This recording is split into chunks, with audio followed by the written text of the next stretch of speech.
kwa gandre kwene kiwase serikali ya bomo handemo na sechinkwani chiro biri gucha kwene kiwega tikia makeyudi bono monogeri we bunge enene Mheshimiwa Moses Wetangula gukwana hase hetaro hase orgongo rwa Nyanza hase county ya Homa Bay ya Moneri ya Migori.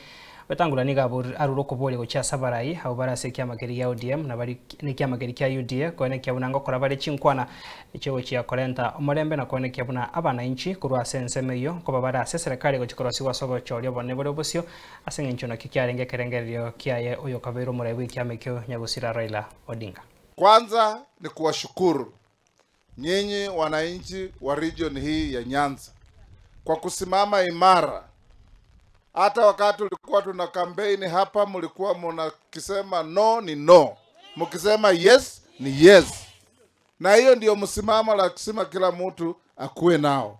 Hapana kuwa na msimamo wa the money or the box, the money or the box. Hapana, lazima tuwe na msimamo, na msimamo tuliokuwa nao ndio ndugu yangu Raila Odinga alisema ODM ishirikiane na Kenya Kwanza, tukuwe broad based.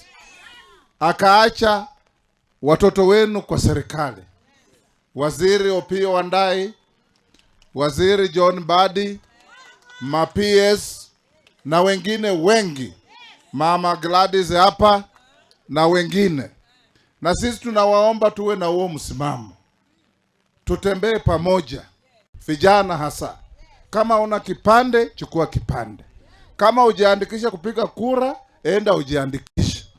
Hakuna haja ya kusema huyu ataanguka na wewe huna kura, utamwangusha namna gani? Au mtu anakuja anasema wewe ulipita zamani na huna kura, atapita namna gani? Kila mtu achukue kipande ajiandikishe kupiga kura, kwa sababu kura yako ndiyo silaha yako.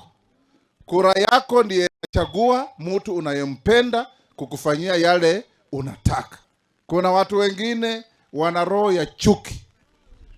Kama mambo si iko kwako, haiko kwa mwingine. Hiyo si Kenya tunataka. Tunataka Kenya yenye wewe ukiwa Nyanza, mimi nikiwa kule Ingo, mwingine akiwa kule Mount Kenya, mwingine Mombasa, sisi zote ni wa Kenya. Lazima tupendane, tupende nchi yetu, tupende viongozi wetu kutoka MCA, mbunge mpaka kwa rais. Ndio nchi iende mbele. Nchi ambayo inaendeshwa na chuki haiwezi kuwa na maendeleo. Wakati ule wa zamani hapa Nyanza mulikuwa mnaota tu kuona rais wa nchi. Kwa miaka 10 hakuna mtu anatembea huko. Rais Ruto kwa miaka 3 ametembea hapa Nyanza zaidi ya mara 10. Amekuja huko Western zaidi ya mara 10.